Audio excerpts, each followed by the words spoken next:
Durablement Vôtre, l'entretien quotidien avec des femmes et des hommes de Lorraine et d'ailleurs, engagés dans une démarche de développement durable dans la sphère écologique, économique ou sociale. Lorsque parfois leur action se situe à l'intersection des trois sphères, elle ou il nous ouvre alors la voie d'un autre monde possible, vivant, viable et vivable.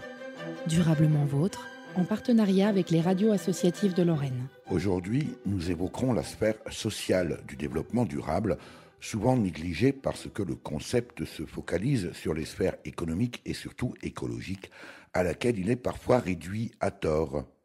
La sphère sociale, c'est celle qui concerne les conditions de vie des gens et donc, de fait, le respect de leur culture spécifique. Aussi, je vous emmène à Kinsheim, en Alsace, où se tenait les 24 et 25 août 2017 l'université d'été de la Fédération Régions et Peuples Solidaires, où se sont réunis Corses, Catalans, Basques, Occitans, Bretons, Savoyards, Mosellans et bien sûr Alsaciens. Éric Mutschler, Durablement Vôtre. André Münchenbach, vous êtes la présidente du parti Unser Land et vous accueillez cette année, en partenariat avec l'Alliance libre européenne, ces 22e universités d'été de régions et peuples solidaires. J'aimerais que vous nous expliquiez ces différentes entités. Donc c'est un peu le principe des mamouchkas, les poupées russes. Alors, au plus près de la réalité, du local, c'est Unser Land, parti régional alsacien. Et nous avons nos homologues bretons, corses, basques, savoyards, occitans, et j'en oublie. Et nous nous regroupons au sein d'une fédération au niveau hexagonal qui s'appelle Régions et Peuples Solidaires. Donc, ce sont les régions de France. Régions et Peuples Solidaires, elle-même, est membre de l'Alliance libre européenne, EFA, European Free Alliance, qui regroupe les fédérations et partis régionalistes européens. Voilà. Très bien. Ouais. La chose est claire. Alors, ces universités d'été, André Münchenbach, qui se tiennent à Kinsheim, en Alsace, sont financées par le Parlement européen. On pourrait être surpris, a priori, de voir apparaître sur vos documents un tel financement. Alors, c'est par le biais de, justement, European Free Alliance, donc Alliance libre européenne, qui a des députés qui siègent au Parlement européen. Je crois qu'ils sont au nombre de 11 pendant cette législature. Et donc, par ce biais, nous bénéficions de ce soutien financier. Mais qui ne couvre pas tous les coûts, bien sûr. Ça, c'est un autre débat. André Münchenbach, on est parfois surpris, évidemment, on pourrait être surpris d'entendre une émission qui traite habituellement du développement durable évoquer des universités d'été de régions et peuples solidaires. Autrement dit, on pourrait les qualifier de mouvements indépendantistes, autonomistes. Quel est le lien? Comment pourriez-vous justifier votre intervention dans une telle émission? En d'autres termes, selon vous, le rapport entre ces universités, les mouvements autodéterministes et le développement durable, précisément? Alors, par plusieurs aspects. Dans le développement durable, il y a 3 piliers. Il y a le pilier environnemental, le pilier économique et le pilier social. Et commençons par le pilier environnemental, qui m'est le plus familier. Il est évident qu'un parti régionaliste, régional, soit également un parti écologiste. Et d'ailleurs, tout parti écologiste devrait être régionaliste, parce que la biodiversité, elle est également culturelle.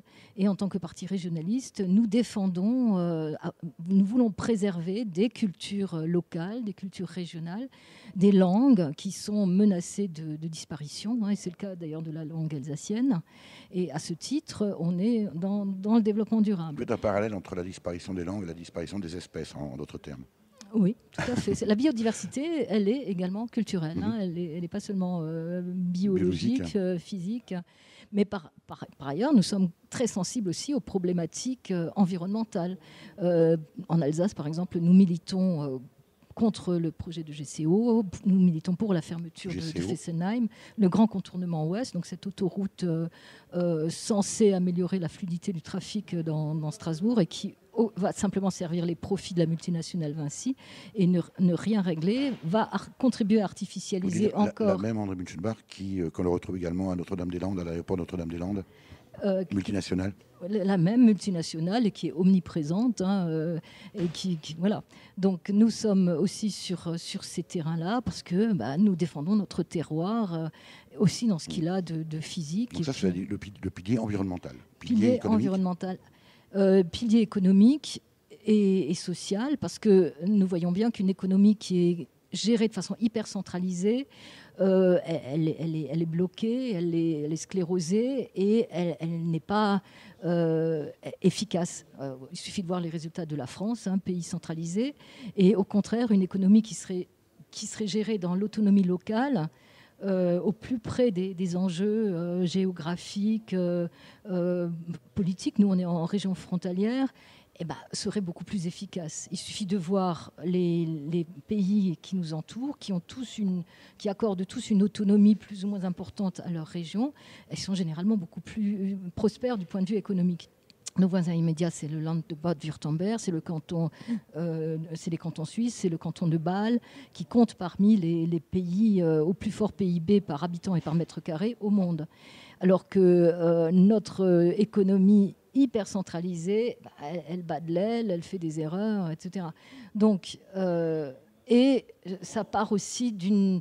Nous, en tant que parti alsacien, nous sommes héritiers aussi de l'humanisme rhénan. Le mot humanisme, moi, je l'aime beaucoup, parce qu'une des définitions de l'humanisme, c'est la confiance en l'homme, la confiance au territoire. En lâchant la bride au territoire, aux régions, on a beaucoup plus de chances d'avoir de l'innovation, du dynamisme. En même temps, André Münchenbach, l'autonomisme ou le mouvement autonomiste n'a pas forcément bonne presse, bonne image dans l'opinion, et pourtant un récent sondage réalisé par une institution qui a pignon sur rue, le CSA pour ne pas le nommer, fait clairement apparaître une volonté ou en tout cas un attachement très fort des Alsaciennes et des Alsaciens à leur région, qui pour autant ne se traduit pas lors des élections par un soutien à des partis comme Unserland qui revendiquent précisément cette autonomie. Comment expliquez-vous ce paradoxe alsacien ?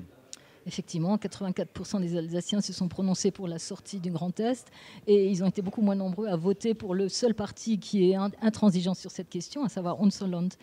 Alors, je pense qu'il y a beaucoup d'explications. Il y a d'abord le conditionnement par les médias. Les médias sont des médias nationaux pour la plupart. Merci de la précision. Pour la plupart, ceux qui ont l'audience maximale, j'en suis désolée. Pas encore, mais ça viendra. On a le même problème. On est pareillement optimiste. Et donc, on parle peu des partis régionalistes. Et d'ailleurs, c'est un défi pour un des enjeux de cette université d'été. Moi, je pense qu'il faut poser ça comme priorité, ce progrès à faire de manière à être visible, audible au niveau national, avec des projets qui vont concerner toutes les régions de France, y compris celles qui ne se sentent pas très, on va dire, régionalistes. Voilà, donc un problème de conditionnement par les médias. Un problème aussi de... il y a eu on se réfère là aux récentes élections, aux élections législatives. Elles ont suivi les élections présidentielles hyper médiatisées. Et il se trouve que dans les candidats à l'élection présidentielle, au premier comme au deuxième tour, il n'y avait pas de candidat régionaliste. Donc la question des régions, de l'autonomie des régions, n'a pas été posée, n'a pas eu la lumière des projecteurs comme d'autres questions ont pu l'avoir, ou surtout comme d'autres candidats ont pu l'avoir. Et donc les électeurs, ils ont pris le pli de voter pour tel parti au premier tour des présidentielles, ils ont fait un petit peu le même geste pour les législatives. Mais néanmoins, nous ne sommes pas trop mécontents parce que nous avons quand même réussi à fédérer un nombre intéressant de voix. Alors, et l'autre aspect de développement durable, c'est sur le plan économique également, le fait de prendre en compte les enjeux, les potentiels que fournit un terroir du fait de sa géographie. Nous, notre proximité, c'est les pays du Bade-Württemberg, les cantons suisses. Et donc il faut que les décisions de partenariat économique puissent être prises localement et qu'elles ne dépendent pas des autorités parisiennes. Est-ce que ça veut dire, André Münchenbach, que le procès de repli sur soi dont on accuse souvent les partis régionalistes est un faux procès? C'est vraiment... on inverse les choses. Alors, accuser des partis régionalistes de repli sur eux-mêmes, notamment les partis alsaciens, nous défendons en priorité le bilinguisme, la préservation de la langue régionale, qui est aussi la langue de nos voisins immédiats, qu'ils soient allemands, qu'ils soient suisses, qu'ils soient autrichiens. Et donc, et nous défendons aussi les passerelles vers l'Europe. Alors, on est vraiment aux antipodes du repli sur soi. Alors qu'au contraire, on est condamné à nous replier vers Paris, vers le centralisme, vers le monolinguisme, par des donneurs de leçons qui sont vraiment très mal inspirés. Qu'attendez-vous, André Münchenbach, de ces 22e universités d'été de Régions et Peuples solidaires? Alors, nous attendons des impulsions vers un progrès du mouvement autonomiste. Et l'espoir est fondé puisque cette année, nous réunissons dans cette université d'été des députés qui ont été élus sur un positionnement régionaliste, autonomiste, voire nationaliste. 3 députés corses, 1 député breton, la représentante du député d'Outre-mer. Et nous avons également, chacun dans nos régions, obtenu des scores en progrès. Nous pensons que le fruit est mûr. Hein. Il faut que la France s'ouvre, évolue et s'inspire un petit peu des pratiques européennes, respecte d'ailleurs les traités européens qu'elle a signés, charte de l'autonomie locale par exemple, qu'elle reconnaisse ses langues régionales pour vraiment s'ouvrir, hein, et arrête de se replier sur sa tour Eiffel et s'ouvre aux autres cultures, aux autres peuples, dans l'intérêt de tout le monde. Et nous attendons un progrès de la démocratie. La démocratie, elle doit être ancrée dans le terroir, et elle doit être le plus directe possible. Nous aimerions justement que la France s'inspire de la démocratie directe telle qu'elle est pratiquée de façon exemplaire en Suisse, à travers le référendum local. Et là, il y a des marges de progrès importantes. Hab Kirnle gesagt in der Garten, die Kirnle an die Eltern mir geschenkt. Meine Mutter hat gesagt, ans Herz mir geleit, bewachsen, das ist deine Spruch. Jetzt bleie schon von allen Orten, Dösische Blämle so schön. Es ist eine wertvolle Sucht, jede blömische Wucht, ein Edelstein von unserem Spruch. Das Frühjahr klopft an unsere Tür, komm rein und mach uns Plaisir. Der Winter ist rum, wir bleiben im Stumm. Die Luft, aus mir der Spruch. Das Leideps in der Luft, schmeckst nicht den Duft, der blößt von unserem Spruch.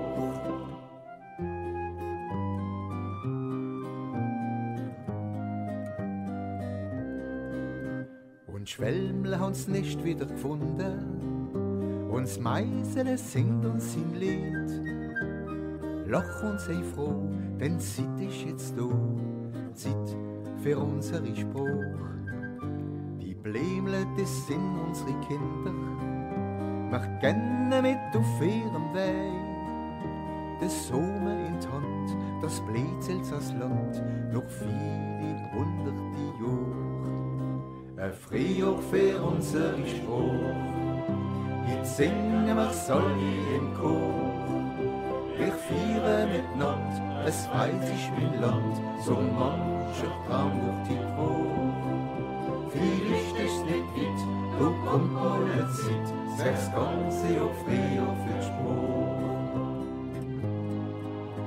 Ein Frühjahr für unsere Spruch, heute singen wir's alle im Chor. Wir feiern miteinander, es weiß ich mein Land, so mancher Traum durch die Quor. Vielleicht ist nicht weit, doch kommt mal eine Zeit, das ganze Jahr Frühjahr für die Spruch. Es wär das ganze Jahr Frühjahr für die Spruch.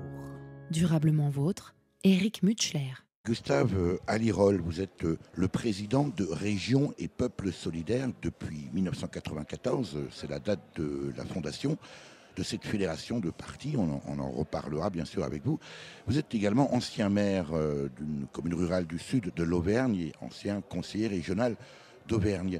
Gustave Alirol, comment pouvez-vous précisément présenter Régions et Peuples Solidaires? Eh bien, c'est relativement simple, mais par certains côtés un peu compliqué. C'est simple parce que c'est une fédération de partis politiques qui elle-même est reconnue en tant que parti politique par les autorités hexagonales, par les autorités de la République, mais on est le résultat d'une fédération. On est une fédération, donc on a des composantes. Et là, c'est là qu'il y a des composantes dans les territoires, pour l'instant, à forte identité en France, dans l'Hexagone. Et donc, ça implique un certain mode de fonctionnement. Ça implique qu'on prenne en compte à égalité, c'est un débat qu'on vient d'avoir d'ailleurs, les différentes composantes et en même temps qu'on tienne compte de la diversité et des situations de chacun. Voilà, c'est pas toujours simple et c'est quand même l'objectif qu'on poursuit au plan politique global. Et donc, c'est un bon exercice qu'on fait entre nous. Alors, vous parlez de composantes, vous ne parlez pas de partis.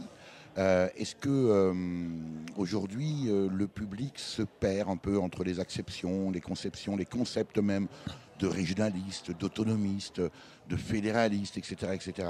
Est-ce qu'il y a aujourd'hui, Gustave Alirol, une demande de la part du citoyen de plus de démocratie directe et en même temps, est-ce qu'il ne se perd pas un peu dans ces méandres de presque groupuscules? Oui, mais c'est sûr.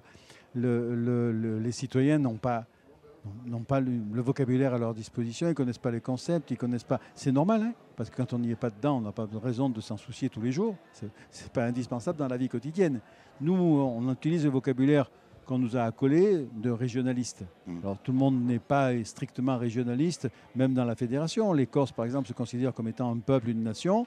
Je ne parlerai pas pour les Alsaciens, mais pour nous, Occitans, on n'est pas régionaliste parce que c'est tellement grand le territoire, ça fait 33 départements de la métropole, qu'on est obligé de penser des régions même dans ce territoire-là, et que donc on n'est pas pour que ces régions-là prennent le pas sur les réalités qui sont globalement occitanes, par exemple. Enfin, c'est compliqué tout ça, quand on prend en compte la diversité. Mais bon, le terme générique qui nous a donné, c'est le terme de régionalisme, régionaliste, et on l'utilise. Alors on l'a utilisé pour les élections législatives, les différentes composantes, quand elles ont présenté des candidats à ces élections, elles ont adhéré à la fédération parce que le système politique prévoit qu'on doit déclarer quelle est l'appartenance politique.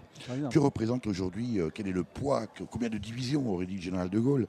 Combien de poids aujourd'hui, combien de structures, combien de membres, d'adhérents, ou peut-être aussi de citoyens finalement qui s'expriment à travers le vote de Régions et Peuples Solidaires? Je n'ai pas idée du poids, du chiffre exact des adhérents, parce que chaque organisation, on n'a jamais cherché à contrôler le nombre d'adhérents de chaque composante. Donc je n'ai pas eu idée, moi, mettons, je ne sais pas, mais si on a 2000 adhérents dans les différentes organisations, ça doit tourner autour de ça, je ne sais pas, mais c'est un chiffre que je donne comme ça, là. Là, ce qui se passe, c'est que le poids politique de notre fédération, il est en évolution. Quand on a créé la fédération, c'était en 1994 à la suite d'un échec d'une candidature à l'élection européenne. À l'époque, l'élection européenne ne se faisait pas par circonscription, mais au plan de l'Hexagone tout entier, de la France tout entière. Et donc on avait une candidature avec comme chef de file Max Simeoni, qui était député européen sortant.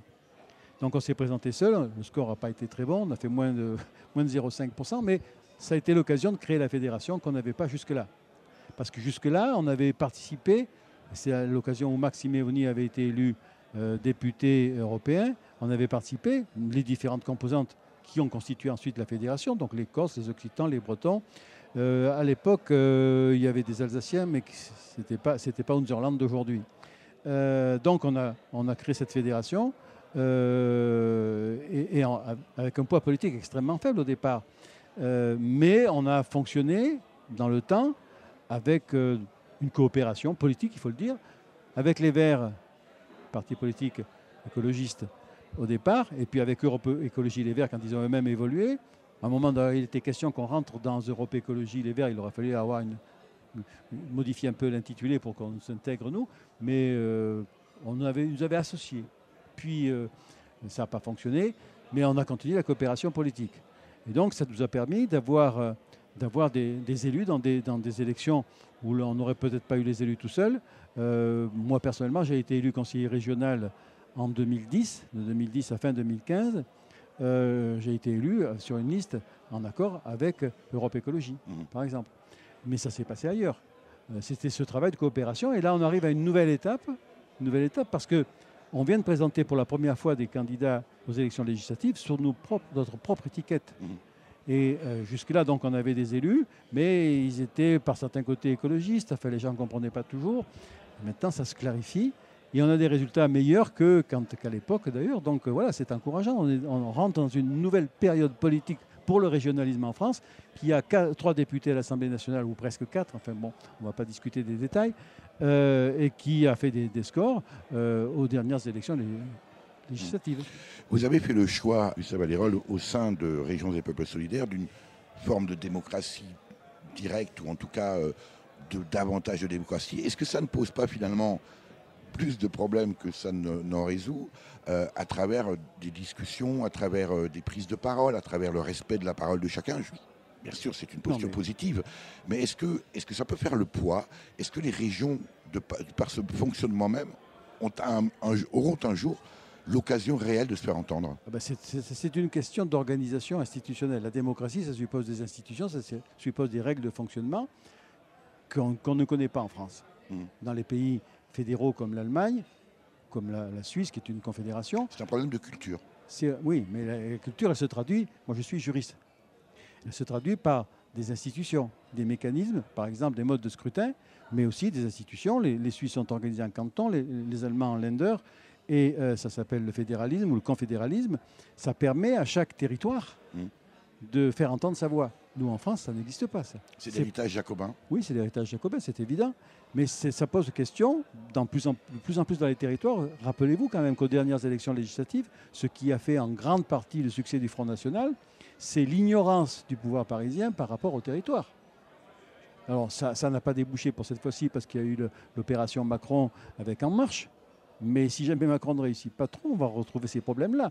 La non prise en compte des territoires en France est un problème politique majeur.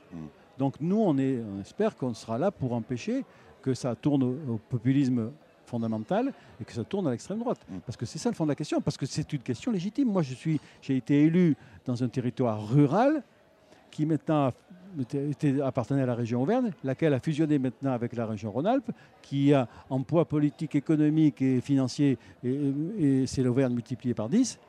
Et donc, on n'a plus rien à dire.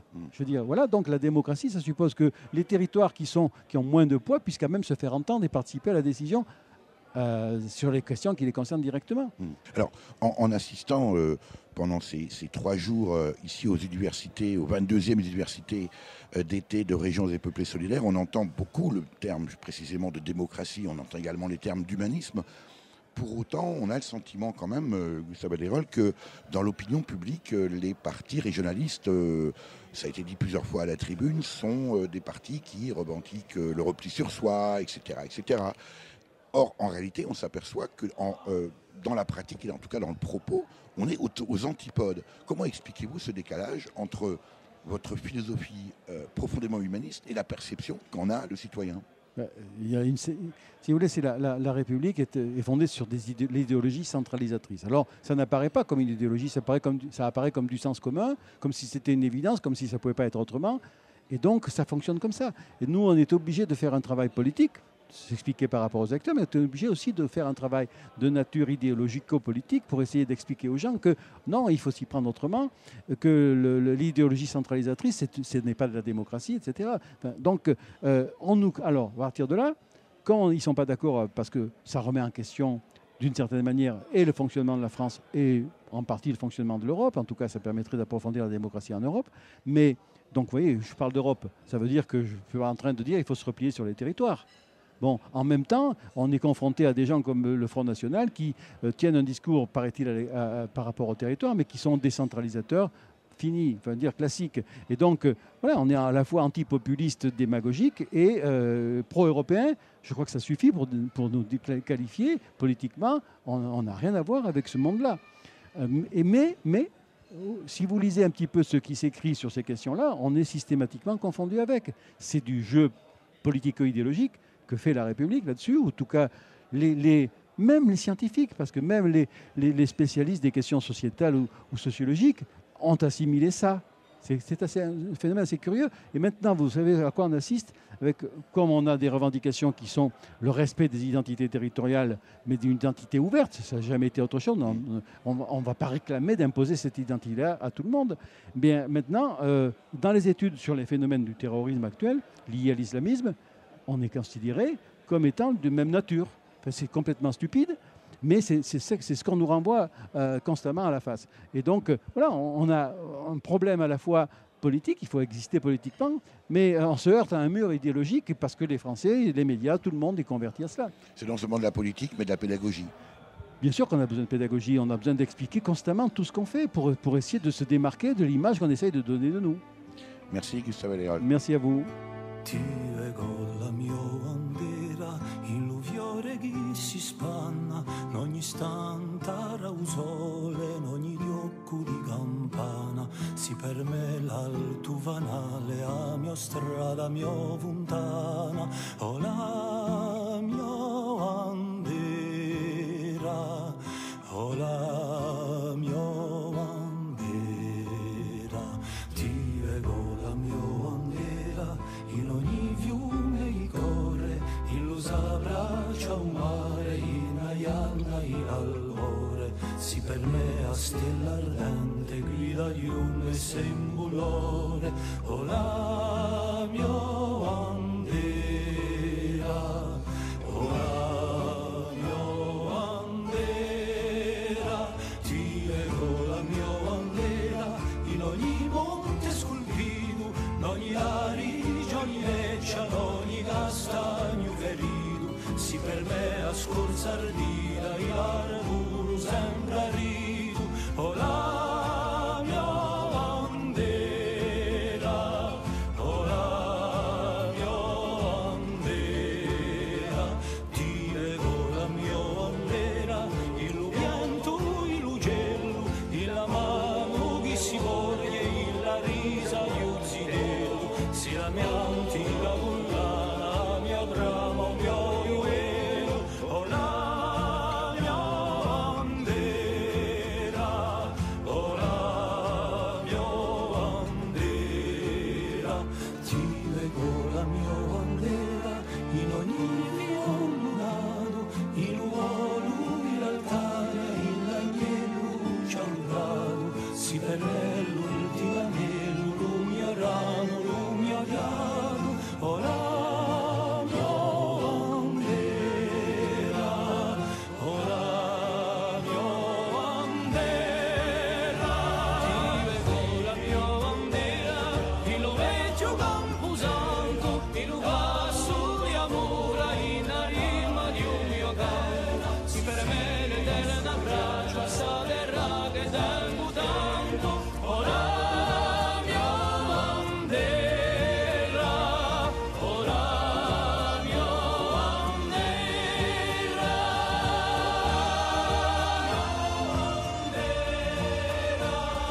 o la mia bandera.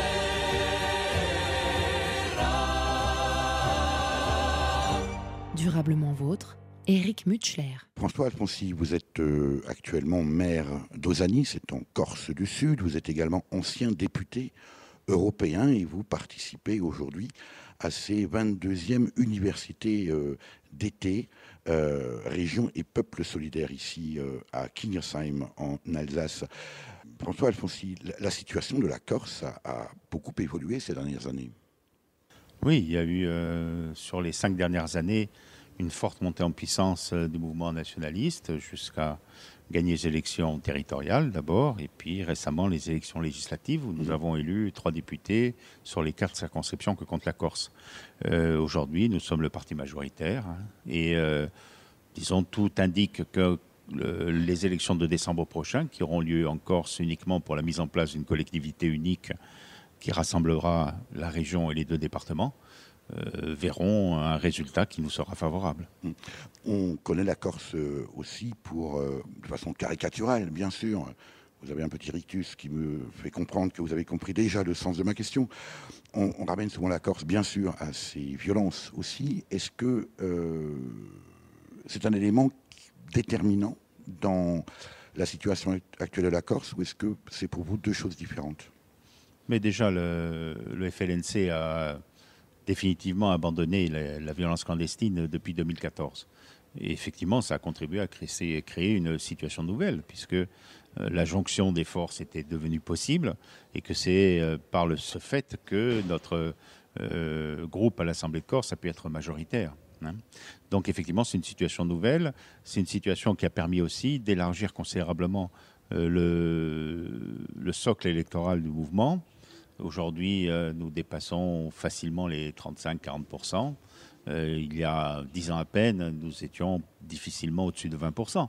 Donc voilà, le doublement du socle électoral, c'est la réalité nouvelle de la Corse. Et aujourd'hui, nous sommes dans une situation qui fait que le mouvement s'est implanté comme la force politique la plus crédible et la plus durable pour gérer les affaires de la Corse. C'est effectivement quelque chose de très nouveau.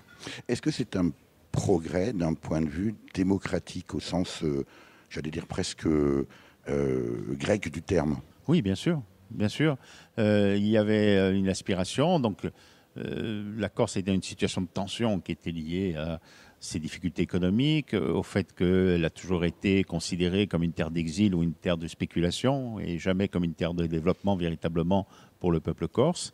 Bon, tout ça crée une tension, ces tensions ont même débouché sur des violences, mais il fallait trouver un chemin politique démocratique pour proposer aux Corses un avenir qui soit un avenir qui corresponde à leurs aspirations. Je crois qu'on est en train de réussir cette démarche politique.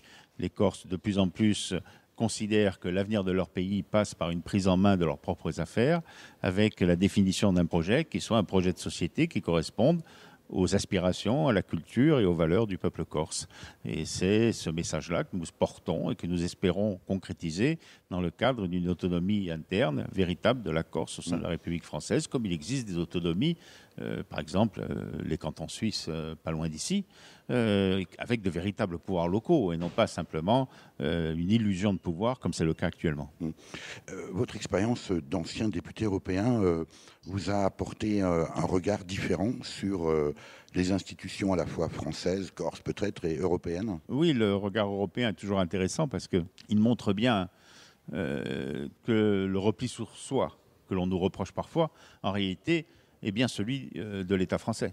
L'État français, si vous faites le tour des frontières, vous allez trouver des autonomies en Espagne, vous allez trouver des autonomies en Italie, en Suisse, en Allemagne, en Belgique et même en Grande-Bretagne. Quand vous prenez ce recul, vous vous rendez compte qu'en réalité, le système français est le dernier bastion du centralisme en Europe, avec peut-être quelques pays de l'Est qui ont hérité du stalinisme. Voilà, la réalité concrète, c'est ça. Et je pense qu'il est effectivement important de se resituer dans le cadre européen quand on est, comme nous, en attente d'une reconnaissance d'un fait historique et culturel qui est l'existence du peuple corse, et donc des droits qui vont avec, et notamment le droit de s'organiser par nous-mêmes. Merci François Alfonsi. Durablement vôtre, Éric Mutschler.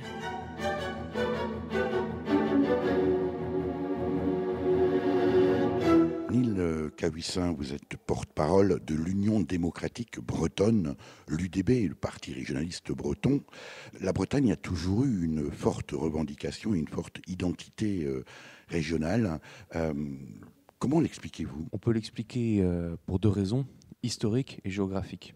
La raison historique de cette revendication, je pense, c'est que la Bretagne a accueilli un peuple distinct du peuple français au cours de son histoire, et qu'elle a été au XVe siècle l'une des régions les plus prospères d'Europe. Suite à son intégration à la France, les choses ont pas mal changé. Alors ça n'a pas tout de suite été une catastrophe économique, mais ça l'est devenu avec la centralisation finalement. À l'époque de l'absolutisme, puis au XIXe, XXe siècle, la centralisation politique et économique ont ruiné l'économie bretonne. Ça, plus la fermeture des liaisons commerciales à cause des guerres impérialistes sous la monarchie comme sous la République. Anglais juste en face. Voilà, qui était un de nos principaux partenaires commerciaux. Donc la Bretagne, qui était autrefois une terre prospère, est devenue une terre de pauvreté rurale et d'émigration en masse au XXe siècle, ce qui a traumatisé certaines générations. Même si on n'en est plus là aujourd'hui, il y a toujours la conscience, plus ou moins affichée, mais elle existe, que la Bretagne s'en sort mieux quand elle est autonome que quand elle est dans la dépendance totale du pouvoir central. La raison géographique, c'est que si on regarde une carte de la France, la Bretagne est une des régions périphériques. Donc dans une France centralisée, la Bretagne fait partie des régions défavorisées. C'est les deux raisons principales qui expliquent que naturellement, il y a une revendication à plus de pouvoir local en Bretagne et avec le poids de l'histoire, qu'une culture différente et vive. Est-ce que ce sentiment fort d'appartenance territoriale se perpétue de génération en génération, Neil Kawissin ? Oui.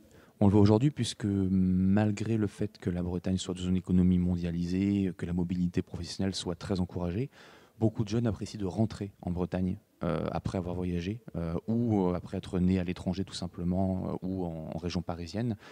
Cette notion de retour, elle est assez forte. Et même ceux qui ne rentrent pas perpétuent souvent par des communautés bretonnes leur culture à l'étranger. On le voit à New York par exemple. Bon, alors ça, c'est pas propre uniquement à la Bretagne, mais c'est fort en Bretagne. Et quand je parle de retour en Bretagne, on pourrait même aller un peu plus loin, parce qu'il y a aussi souvent une volonté de garder un attachement avec le pays dont on vient en Bretagne. Ça se décompose aussi à d'autres échelles. En même temps, on attribue souvent aux partis autonomistes, aux partis régionalistes, on l'a vu en Corse, on le voit en Alsace, on les accuse souvent d'un repli sur soi ou d'une volonté de repli sur soi. Quelle est votre propre analyse de cet argument, Neil Kawissin ? Moi, je m'inscris en faux complètement. Ce qu'on a coutume de répondre en Bretagne, c'est qu'aujourd'hui, le repli nationaliste, il n'est pas breton ou alsacien, il est français. Malheureusement, le Front National fait entre 20 et 30% sur les élections, plutôt moins en Bretagne. Et les partis bretons d'extrême droite, parce qu'ils existent, sont pratiquement inexistants en réalité. Donc non, pour nous, c'est au contraire. Quand on parle de peuple breton dans la République française, quand on parle d'officialiser notre langue par exemple, du droit d'y à travailler et décider au pays, on affirme aussi le droit à la diversité dans un ensemble plus vaste, qui peut être la France, qui peut être l'Europe. Et pour nous, c'est aussi un antidote à l'intolérance. Et précisément, comment expliquez-vous alors ce décalage entre, là encore une fois, des valeurs fortes qu'on a entendues beaucoup, ces 22e universités d'été de régions et peuples solidaires ici à Kinsheim en Alsace.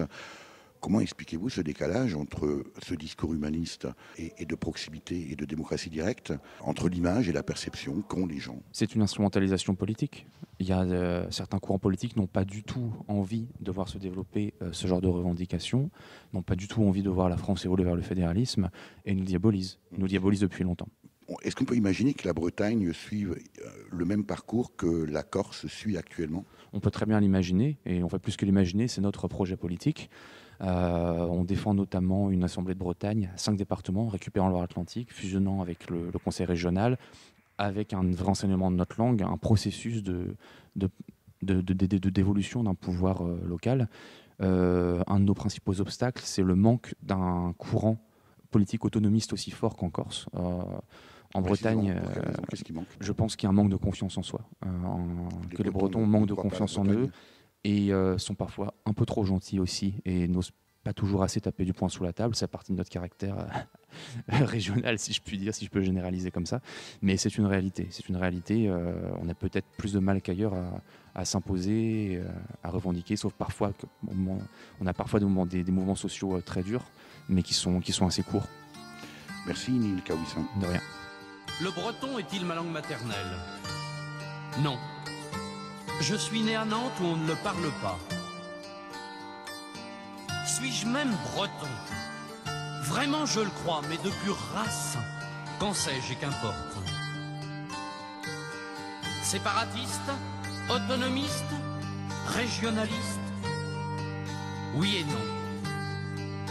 Différent. Mais alors vous ne comprenez plus. Qu'appelons-nous être breton ? Et d'abord, pourquoi l'être ? Français d'état civil, je suis nommé français. J'assume à chaque instant ma situation de français. Mon appartenance à la Bretagne n'est en revanche qu'une qualité facultative que je puis parfaitement renier ou méconnaître. Je l'ai d'ailleurs fait, j'ai longtemps ignoré que j'étais breton.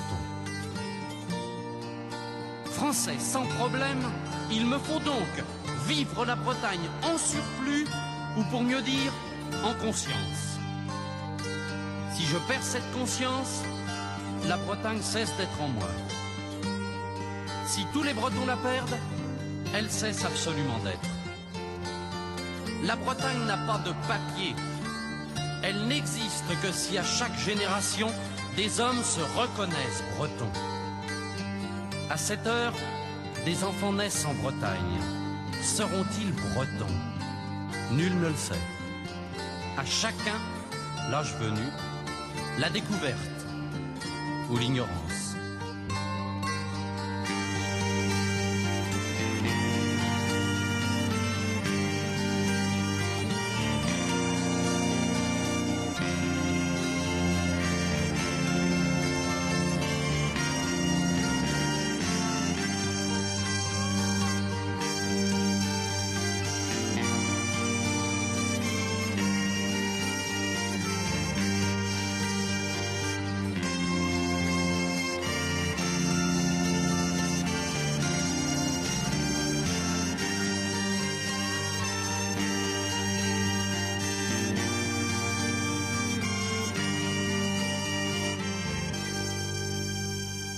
Durablement vôtre, Éric Mutschler.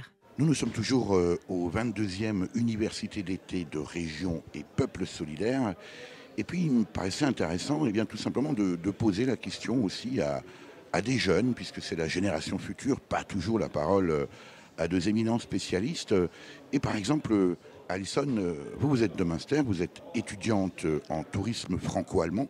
Qu'est-ce qui vous a intéressé, qu'est-ce qui vous a amené à pousser les portes de cette université d'été ici à Kinsheim? Alors moi, je me sens très concernée par ce qu'il va devenir de notre Alsace. Vous avez mentionné que j'étudie le tourisme franco-allemand.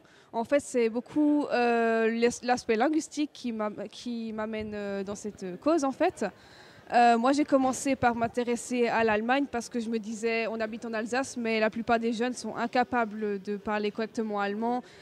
Je dirais qu'ils buglent quand ils veulent demander les heures d'ouverture, les heures de fermeture du DM, par exemple. Je trouve ça dommage, alors qu'on a des ancêtres, des parents, des grands-parents qui parlaient allemand et qui parlaient alsacien aussi. Et au fur et à mesure En fait, je me suis débrouillée pour apprendre l'allemand parce que j'avais envie d'habiter en Allemagne et d'étudier. Et donc, en apprenant l'allemand, je me suis rendu compte que je comprenais mieux l'alsacien. Et je trouve dommage de ne pas parler alsacien parce qu'au final, ça ouvre des portes et bien plus que le fait de savoir tout simplement parler allemand, parce qu'on peut savoir parler suisse-allemand et plein d'autres dialectes et langues germanophones et ça ouvre au contraire vers le monde. Et je trouve ça très intéressant et c'est vraiment ce qu'il faut préserver de l'Alsace et ce qui peut nous permettre d'avoir un statut plus autonome, je pense. Alors, c'est très important. Vous êtes encore toute jeune, Alison. Oui. Est-ce que vous avez le sentiment d'incarner le point de vue de votre génération? Est-ce que vous vous sentez isolé? Est-ce que vous en parlez entre étudiants et comment c'est perçu précisément de la part de vos collègues? Alors, ça dépend. J'ai des amis qui trouvent ça bien, qui trouvent mon engagement assez bien, mais qui ne s'engageraient peut-être pas forcément autant que moi, mais sont tout de même intéressés, sont ouverts à la discussion. Après, certaines personnes, quand j'annonce que je m'intéresse au régionalisme, ont malheureusement des préjugés, pensent que c'est fasciste, que c'est du repli, alors que pas du tout. Mais il y a effectivement, je pense, une lueur d'espoir chez les jeunes. Et je pense que ce qui est important, c'est d'expliquer qu'est-ce qui peut les amener dans cette cause, qu'est-ce que ça peut les apporter, l'alsacien et l'identité alsacienne. Notamment cette ouverture sur l'Europe et vers le monde, ça peut tout à fait les intéresser. Je pense si on leur explique que l'alsacien, ils peuvent encore l'apprendre même maintenant, parce que moi je ne parle pas personnellement, pas beaucoup, mais j'essaie de l'apprendre.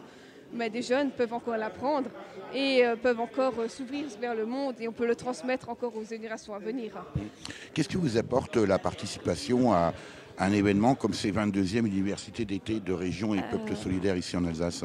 Eh bien, je dirais que je veux savoir ce qui se fait un peu au niveau des partis, qu'est-ce qui peut s'organiser, parce que bien sûr il y a cette fusion. Qu'est-ce qu'on peut faire pour remédier à ce problème? Qu'est-ce qui serait envisagé? Comment on voit les choses? Quel projet on peut avoir, justement? Merci beaucoup. Je vais me tourner cette fois vers Nicolas. Nicolas, vous êtes de Rosheim, ici en Alsace, c'est dans le Bas-Rhin. Vous participez aussi à ces 22e universités d'été de région et peuples solidaires. Même question que pour Alison. Qu'est-ce qui vous a amené à pousser là encore les portes de cette université? Eh bien moi, ça fait déjà depuis 2013, donc 4 ans que je me bats pour l'Alsace. Donc j'ai commencé à militer pour le Conseil d'Alsace, la fusion du Bas-Rhin et du Haut-Rhin, qui a malheureusement échoué. Et donc ça fait depuis aussi environ 2013 que je tiens une page sur Facebook qui rassemble au jour d'aujourd'hui plus de 47 000 personnes, un record pour une page identitaire. Et donc j'ai poussé les portes de cette université justement pour avoir plus de connaissances, pour gérer cette page. Alors ce qui est intéressant, c'est que votre profil est différent de celui d'Alison. Vous êtes, contrairement à elle, déjà malgré le fait que vous êtes encore tout jeune, vous êtes étudiant en BTS métier de l'eau, vous êtes déjà un vieux briscard finalement de ces universités. La même question que pour Alison, est-ce que vous avez le sentiment que votre point de vue, votre engagement est caractéristique et représentatif de votre génération, ou est-ce que vous êtes un ovni, vous êtes un élément isolé? Je dirais tout dépend de l'endroit où on habite. Dans la campagne, on est assez bien compris. Mais par rapport à la ville, où les gens, on va dire, ne s'intéressent pas du tout totalement à ce qui se passe, je dirais en ville et à la campagne, c'est une vie différente. Comment est-ce que vous percevez les choses pour l'avenir? Est-ce que vous êtes confiant dans cette prise de démocratie directe que revendiquent en fait les mouvements régionalistes? On l'a entendu à travers les différents témoignages. Est-ce que vous êtes confiant pour l'avenir, Nicolas?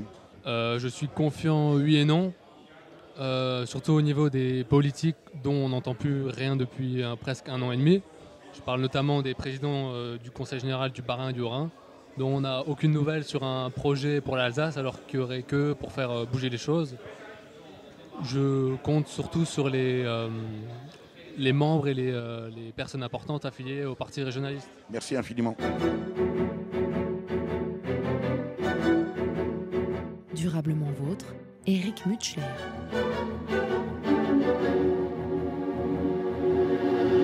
Robert Herzog, vous êtes professeur émérite en droit public à l'université de Strasbourg. Vous êtes intervenu aujourd'hui. Vous avez également exercé, vous avez également une expérience électorale, Robert Herzog. J'ai été dans l'exécutif de ma commune, Eunheim, pendant 19 ans. Près de Strasbourg. Près de Strasbourg. J'ai été également au conseil de la communauté urbaine de Strasbourg, qui est maintenant devenue l'Eurométropole. Mais je n'ai jamais été dans aucun parti politique. Et je conserve, même ici, dans cette université d'été, mon indépendance d'universitaire. Et mes analyses sont uniquement inspirées par mon expérience et mes réflexions. Alors à propos d'analyse, Robert Herzog, quelle est précisément votre analyse de la situation actuelle de l'Alsace, puisque nous sommes avec un Alsacien, cette fois-ci d'un point de vue institutionnel? D'un point de vue institutionnel, les choses sont très claires. Il n'y a plus de région Alsace. Il n'y a donc plus de gouvernance, il n'y a donc plus de pouvoir alsacien. Bien évidemment, l'Alsace, comme réalité géographique, historique, existe toujours, mais institutionnellement, elle n'existe qu'à travers des structures qui sont de droit général, c'est-à-dire les 2 départements et les communes et les intercommunalités. La question qui se pose, c'est de savoir si cela suffit pour assurer le développement de l'Alsace, à la fois dans ses particularités et dans son économie générale. Personnellement, je ne le pense pas. Il y a une nécessité absolue d'avoir une gouvernance régionale et de retrouver par conséquent une institution alsacienne qui exerce les pouvoirs régionaux. Alors là, c'est bien l'universitaire qui parle, Robert Herzog. Ce n'est pas un militant, vous l'aviez dit, et vous le disiez, vous n'êtes pas impliqué, vous n'êtes pas encarté dans aucun des mouvements, aussi bien en Alsace qu'ailleurs en France et en Europe. Sur quel motif fondez-vous ce point de vue-là?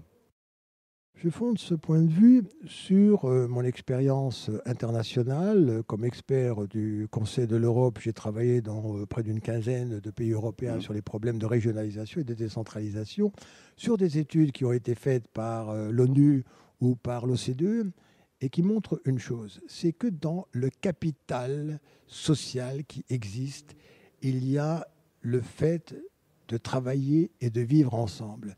Et lorsque vous avez des entités territoriales qui ont une certaine unité, disons une certaine identité, ceci ne se traduit pas seulement sur le terrain politique ou sur le terrain culturel, cela a des incidences en matière économique et des incidences extrêmement positives. Encore faut-il que cet élément-là soit relayé par des structures politiques qui aujourd'hui n'existent plus. Voilà, c'est fondamentalement pour ces raisons-là. Et l'Alsace, du fait de sa position géographique, du fait de son histoire et de sa culture de type germanique, est insérée dans une grande métropole transfrontalière, celle du Rhin supérieur, qui a une densité de population, qui a une densité d'universités, de centres de recherche, d'entreprises innovantes exceptionnelles en Alsace. Le fait de tourner l'Alsace vers l'ouest, vers la Champagne, même vers la Lorraine, est un handicap considérable. Et c'est un handicap non seulement pour l'Alsace, mais en réalité pour la France. Merci Robert Herzog.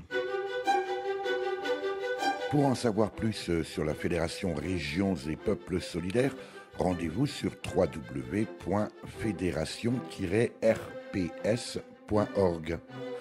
Vous avez pu écouter dans l'ordre Hymne vom Freijahr für unsere Spruch par l'auteur-compositeur-interprète strasbourgeois René Eglès, Tivero la mio bandera par le groupe corse fondé en 1995, Voce Ventu en m'excusant auprès du peuple corse pour ma prononciation, et enfin La découverte ou l'ignorance, un texte morvan-lebesque mis en musique et interprété par le groupe breton Triane, paru sur l'album éponyme en 1976 et qui sera disque d'or 3 ans plus tard.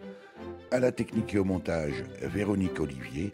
Vous pouvez réécouter cette émission dès la semaine qui suit sa première diffusion sur le site www.durablementvôtre.fr.